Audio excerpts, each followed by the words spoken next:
Alih kode tuh maksudnya ganti kata sandi. Apa sih? Apa sih? Bener gak sih? Oh, gue pernah denger deh kayaknya. Alih kode tuh yang kayak ngomong terus tiba-tiba ganti topik gitu gak sih? Kayak lo sama temen lo lagi ngomongin orang nih, terus tiba-tiba orangnya muncul gitu di samping. Jadi kalian refleks buat ganti percakapan gitu gak sih? Iya kan? Alih kode itu setahu gua kayak lu pengen ngomong nih kan pakai bahasa Indonesia, tapi yang keluar dari mulut lu tuh malah bahasa asing gitu loh, kayak bahasa Inggris gitu. Gak tahu sih, baru denger juga. Bahasa apa itu?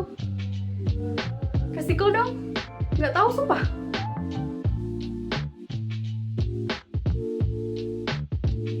Password. Kondisi saat ngobrol, terus ganti topik. Dah fix itu sih. Ganti bahasa. Iya bener kayaknya, ganti bahasa. Duh, apa ya? Gak tahu.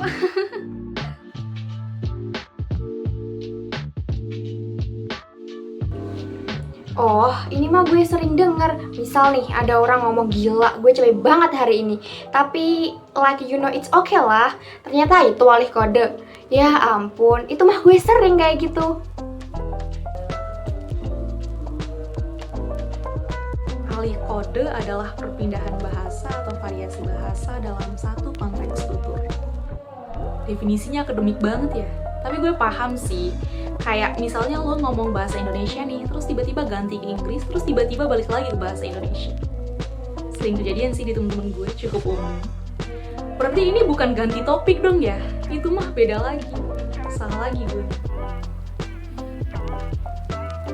Tuh kan, gue bilang juga apa? Ini mah teori psikolinguistik semester 4. Jadi di badan kita itu, di otak kita ya, ada organ yang namanya LAD.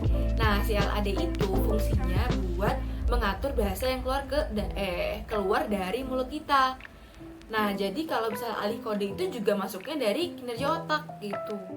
Oh, jadi yang kayak di awal-awal tuh kita ngomong pakai bahasa Indo, terus pas kita nyautin temen kita pakai bahasa Inggris, yang kayak gitu ya? Sering banget sih, kadang gak nyadar juga.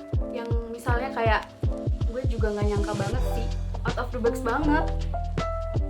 Kadang yang remeh tuh ada proses kerjanya juga ya di otak. Gue kira cuma karena kitanya aja yang loading lama, makanya nyampur-nyampur.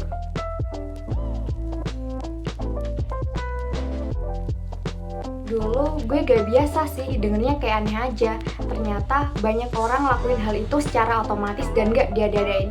Jadi termasuk gangguan berbicara ya itu. Kalau menurut gue ya, alih kode tuh kayak survival skill sih. Misalnya lo ada di lingkungannya bahasanya campur-campur gitu, ya harus bisa nyesuaiin diri lah. Lama-kelamaan malah jadi kebiasaan kok. Tapi kebiasaan buruk gak sih itu? Kalau menurut gue sih ya, ini tuh bukan hal yang bisa disalahin juga gitu. Karena kan kita itu udah globalisasi ya. Terus tuh semua ilmu tuh udah berkembang pesat, terus kayak kita gampang juga ngaksesnya. Jadi mau gak mau pasti bakal ada hal yang kayak gitu.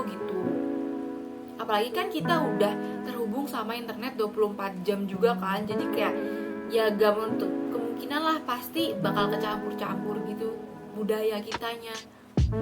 Gue kira awalnya gue aja yang random, ternyata enggak. Ternyata itu proses kognitif. Keren sih, gak nyangka.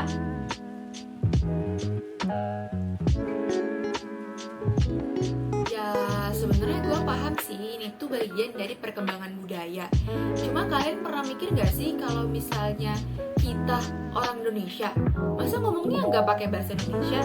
Lagian ya, kalau misalnya kita selalu ngebiasain ngomong dicampur-campur pakai bahasa Inggris, ntar lama-lama kita malah makin lupa nggak sih Indonesia yang bener tuh kayak gimana bahasanya? Menurut gue ya ini realitas zaman sekarang. Lo hidup di internet, nonton konten luar, dengerin musik, baca berita, semuanya campur. Jadi kalau misal bisa dua bahasa, ngapain harus dibatasin? Ya asal masih ngerti konteks aja. Kalau misal dalam forum formal ya pakai bahasa Indonesia aja lah. Gue agak khawatir sih, soalnya ini kan bahasa kita. Kalau bukan kita sendiri yang pakai dan melestarikan bahasa ini sebagaimana kodrat bahasa pada asalnya, siapa lagi yang mau pakai bahasa kita secara baik dan benar? Ya emang itu yang terjadi sekarang. Mungkin itu evolusi bahasa juga ya. Tapi sih ya, alih kode boleh. Tapi jangan jadi alibi buat kita males buat pakai bahasa sendiri.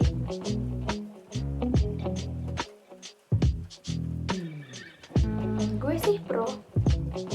Gue kontra sih. Ya sebenarnya gue kontra sih, soalnya kan kita tuh harusnya bisa melestarikan budaya kita gitu, melestarikan bahasa kita. Jadi jangan dicampur-campur gitu. Kalau gue pro, karena ini cara kita beradaptasi dengan lingkungan. Ya sebenarnya ya menurut gue pada akhirnya alih kode itu emang punya sisi positif sama negatifnya. Jadi pada akhirnya tetap tergantung sama kita. Apakah kita mau buat berbahasa yang baik dan benar sesuai dengan kaidah dan tempatnya. Iya sih, keren kalau pakai bahasa asing. Tapi bahasa kita juga keren kok. Asalnya aja dari Sanskerta. Kurang cantik apa coba bahasa kita? Coba deh dengerin lagu-lagu Indonesia yang banyak kata-kata puisi. Kayak lagunya Nadine Amiza, Sal Priadi, Tulus. Itu indahnya sampai ke hati gak sih? Intinya sebisa mungkin pakai bahasa yang baik dan benar lah. Jangan dibiasain, kalau bisa dirubah. Dibuka lagi deh buku-buku teks bahasa Indonesianya, kamus-kamusnya, biar tahu kosakata yang sering dipakai sehari-hari itu terjemahannya apa. Karena kalau bukan kita yang berusaha menjaga bahasa kita, siapa lagi?